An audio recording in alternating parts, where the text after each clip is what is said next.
کہ قرب قیامت سے پہلے پوری دنیا کے اوپر مسلمانوں کی حکومت قائم ہونی ہے انشاءاللہ تعالی. اور یہ وہ وعدہ ہے جو اللہ تعالیٰ نے قرآن حکیم میں کم از کم 3 جگہ پر اپنے محبوب صلی اللہ علیہ وآلہ وسلم سے کیا ہے. اللہ کے محبوب صلی اللہ علیہ وآلہ وسلم نے اس امت میں جو 5 بڑے بڑے ادوار ہیں ان کا ذکر کیا. اللہ تعالیٰ جب تک چاہے گا تم میں نبوت رہے گی، یعنی میرا وجود باقی رہے گا، پھر اللہ تعالیٰ مجھے اٹھا لے گا، اور پھر میری وفات کے بعد خلافت اعلی منہاج النبوہ قائم ہو جائے گی، اور وہ بھی جب تک اللہ چاہے گا وہ رہے گی. پھر اللہ تعالیٰ جب چاہے گا اسے بھی اٹھا لے گا. پھر ملکن عاضن، جو ہمارے استاد ڈاکٹر سار صاحب یوں کرتے تھے، ملکن عاضن، کاٹ کھانے والی ملوکیت، یعنی اپنے مخالفین کو قتل کرنے والی حکمران، وہ قائم ہو جائے گی.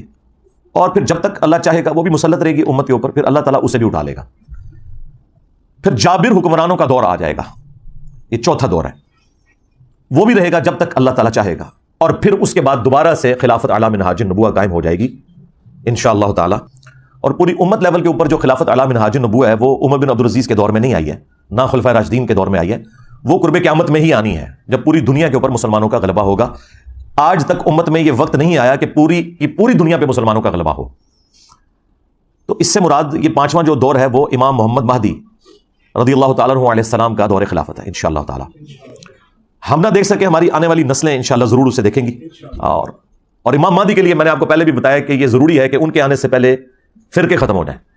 ادروائز سنیوں میں آ گئے تو شیعہ نے نہیں ماننا، شیعہ میں آ گئے تو سنیوں نے نہیں ماننا، یہ ذہن میں رکھیے گا.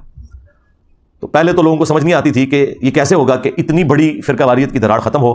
لیکن دیکھیں اللہ تعالیٰ نے ہمارے اس چھوٹے سے پلیٹ فارم کی برکت سے ہماری زندگی میں ہمیں ان 12 سالوں میں وہ کچھ دکھایا کہ 1200 سال کی جو گمراہی تھی فرقہ واریت کی، اللہ تعالیٰ نے اسے کیسے ختم کیا.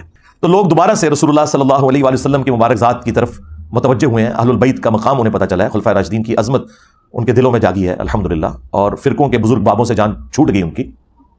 جس طرح توحید میں وہ ایک اللہ کے ماننے والے ہو گئے، اسی طریقے سے اطاعت میں وہ بابوں کی بجائے ایک اس شخص کے ماننے والے ہو گئے کہ جس کی قبر مدینے میں ہے. اب آخر میں وہ میں 12 صحیح الاسناد احادیث بیان کر دوں 12ویں امام یا 12ویں خلیفہ کی نسبت سے. پہلی حدیث بخاری اور مسلم دونوں میں موجود ہے. رسول اللہ صلی اللہ علیہ وآلہ وسلم نے فرمایا، تمہاری اس وقت کیا شان ہوگی جب عیسیٰ ابن مریم تم میں اتریں گے، یعنی قرب قیامت میں. وَإِمَامُكُم مِّنكُم، اور تمہارا امام تم میں سے ہوگا، یعنی امام جو ہے یہ امت ہوگی.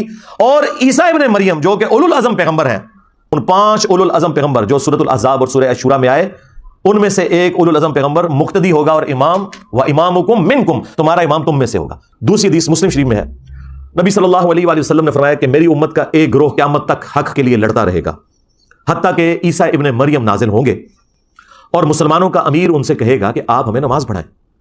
تو وہ کہیں گے کہ یہ اللہ تعالیٰ نے فضیلت اس امت کو دی ہے کہ تم میں سے بعض کے امام ہوتے ہیں، تو امامت تم کرو گے، اور یہ امام محمد مہدی علیہ السلام ہوں گے. تیسری حدیث بھی بخاری اور مسلم دونوں کے اندر ہے. نبی صلی اللہ علیہ وآلہ وسلم نے فرمایا، میری امت کے آخر میں ایک ایسا خلیفہ آئے گا جو مال بھر بھر کر دے گا لوگوں کو. وہ راوی حدیث جو ہیں وہ پوچھتے ہیں اس صحابی سے کہ کیا اس خلیفہ سے مراد عمر بن عبدالعزیز ہیں؟ تو وہ کہتے ہیں نہیں، اس سے مراد عمر بن عبدالعزیز نہیں ہے، یہ وہ خلیفہ ہے جو امت کے اینڈ پہ آئے گا قرب قیامت میں، یعنی امام محمد مہدی علیہ السلام. ایک اور تفصیلی حدیث ہے المستدرک للحاکم کے اندر موجود ہے. نبی صلی اللہ علیہ وآلہ وسلم نے فرمایا کہ مہدی میری امت کے بالکل آخر میں آئے گا، اور اللہ تعالیٰ اس کی برکت سے زمین پر بارشیں نازل فرمائے گا، زمین نباتات اگائے گی، پوری دنیا پہ عدل و انصاف ہوگا، وہ لوگوں میں مال تقسیم کرے گا. یہ وہی الفاظ جو بخاری مسلم میں بھی ہیں. مویشیوں کی ریل پیل ہوگی اور اسلام کا غلبہ ہو جائے گا. پھر وہ 8 سال تک دنیا میں رہیں گے اور پھر دنیا سے تشریف لے جائیں گے، یعنی 8 سال ان کا دور خلافت ہوگا. 5ویں حدیث سنن ابی داؤد میں ہے کہ نبی صلی اللہ علیہ وآلہ وسلم نے فرمایا کہ اگر دنیا ختم ہونے میں ایک دن بھی باقی رہ جائے، اللہ تعالیٰ میرے اہل البیت میں سے فاطمہ کی اولاد میں سے ایک شخص ضرور پیدا کرے گا جو پوری دنیا کو عدل و انصاف سے بھر دے گا. اب یہ ایک دن سے مراد یہ ہمارا ایک دن نہیں ہے جو قرآن میں ہے نا کہ اللہ کے ہاں جو ایک دن ہے وہ تمہارے 1000 سال کے برابر ہے، یعنی 1000 سال بھی آگے بچتے ہوئے نا آخری 1000 سال بھی رہ گئے تو اللہ تعالیٰ نے مہدی کو ضرور بھیجنا ہے. 6ٹھی حدیث بھی سنن ابی داؤد میں ہے. نبی صلی اللہ علیہ وآلہ وسلم نے فرمایا کہ مہدی میرے اہل البیت میں سے ہوگا اور وہ میری بیٹی فاطمہ کی اولاد میں سے ہوگا. اب مجھے بتائیں جو مہدی فاطمہ کی اولاد میں سے ہے وہ آ کے یہ کہے گا کہ جی بنو امیہ کی آپ تعریف کریں اور بنو ہاشم کو نیچا کریں؟ وہ آ کر جو ہے وہ جنگ جمل صفین نہروان میں مولا علی علیہ السلام کو سپورٹ کرے گا یا ناصبیوں کو سپورٹ کرے گا؟ آپ خود سوچیں. 7ویں حدیث بھی سنن ابی داؤد میں ہے. آپ علیہ السلام نے فرمایا کہ دنیا اس وقت تک ختم نہیں ہوگی جب تک کہ میرے اہل البیت میں سے ایک شخص عربوں کا بادشاہ نہ بن جائے. جس کا نام میرے نام کے اوپر ہوگا، محمد بن عبداللہ المہدی۔ 8ویں حدیث جو ہے وہ مسلم شریف میں بھی کچھ حصہ اس کا موجود ہے، کچھ سنن نبی داؤد کے اندر ہے کہ نبی علیہ السلام نے فرمایا کہ جب مہدی ظاہر ہوگا تو وہ بیت اللہ میں پناہ لے گا اور اسے قتل کرنے کے لیے ایک گروہ روانہ ہوگا شام سے، اور مقام بیدا پر اللہ تعالیٰ اس گروہ کو زمین میں دھسا دے گا۔ یہ ایک اللہ تعالیٰ کی طرف سے ایک غیبی خبر ہوگی پوری امت کے لیے کہ یہ اللہ تعالیٰ کی اسپیشل پروٹیکشن ہے مہدی کے ساتھ۔ تو وہ لشکر زمین میں جب دھسایا جائے گا، یہ اس بات کا ثبوت ہوگا، جو لوگ پوچھتے ہیں کہ جی ابھی تک 500 مہدی تو قتل ہو چکے ہیں امت میں، تو اوریجنل بھی کہیں قتل نہ ہو جائے۔ نہیں سرکار، اوریجنل نہیں قتل ہوگا، اوریجنل کو جب قتل کرنے کی کوشش کریں گے تو وہ لشکر ہی زمین میں دھسا دیا جائے گا۔ یہ اللہ تعالیٰ کی طرف سے اسپیشل پروٹیکشن ہوگی کہ مہدی کو کوئی نقصان نہیں پہنچے گا۔ 9ویں حدیث سنن ابن ماجہ میں ہے کہ نبی علیہ السلام نے فرمایا کہ مہدی میرے اہل بیت میں سے ہوگا اور اللہ تعالیٰ ایک رات میں اس کا معاملہ درست کر دے گا، یعنی حالات و واقعات ایسے فیوریبل کر دے گا کہ مسلمانوں کی لیڈرشپ کے لیے اسے تیار کر دے گا۔ یہ 9 حدیثیں جو ہیں یہ مرفوع حدیثیں ہیں جو میں نے بیان کی، یعنی نبی صلی اللہ علیہ وآلہ وسلم نے خود ارشاد فرمایا اور صحابہ نے نبی علیہ السلام سے سنا۔ آخری 3 حدیثیں جو ہیں وہ صحابہ کے اقوال ہیں، اور صحابی کا قول اگر مستقبل کی خبر سے متعلق ہو تو یہ محدثین کا اتفاق ہے کہ وہ اللہ کے نبی کے بتانے پر ہی محمول ہوتا ہے، کیونکہ غیبی خبر نبی کے ذریعے صحابہ کو دی جاتی ہے۔ موقوفاً مولا علی علیہ السلام سے روایت ہے 10ویں المستدرک للحاکم میں کہ قرب قیامت میں ہاشمیوں میں سے ایک خلیفہ ظاہر ہوگا، اللہ تعالیٰ یعنی امام مہدی کو بھیجے گا، اور اس کے دور میں اللہ تعالیٰ کی نعمتیں جو ہیں وہ ان کی فراوانی ہوگی اور لوگوں میں پیار اور محبت بڑھ جائے گا، یعنی وہی فرقہ واریت ختم ہو جائے گی، دشمنیاں ختم ہو جائیں گی، اور پھر اس کے بعد دجال کا ظہور ہوگا۔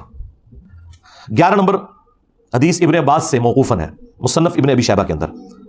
وہ کہتے ہیں کہ ہم اہل بیت میں سے ایک نوجوان ظاہر ہوگا قرب قیامت میں، امام مہدی، اور اس پر بہت زیادہ فتنے وارد ہوں گے، لیکن اللہ تعالیٰ اسے تمام فتنوں سے محفوظ رکھے گا، یعنی اللہ تعالیٰ کی ایک غیبی تائید ہوگی۔ اور پھر ابن عباس کہتے ہیں کہ وہ اہل بیت کا نوجوان اس امت کے معاملے کو سیدھا کر دے گا، جو ٹیڑھے راستے پر ہوگا ان کو بالکل سیدھا کر دے گا۔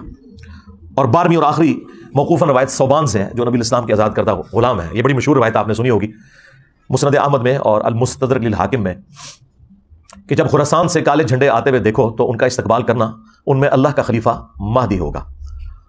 یہ 12 احادیث امام محمد مہدی علیہ السلام سے متعلق، اور جو ضروری گفتگو تھی میں نے اس حوالے سے کر دی۔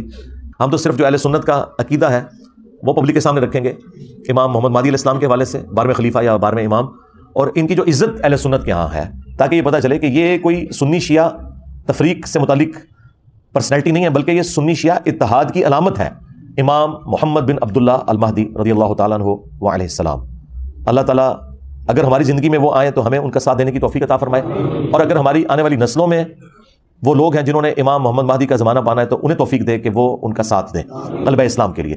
صلو علی محمد و آل محمد، اللہم صلی علی محمد و علی آل محمد و اصحاب محمد و ازواج محمد و امت محمد اجمعین الی یوم الدین، آمین۔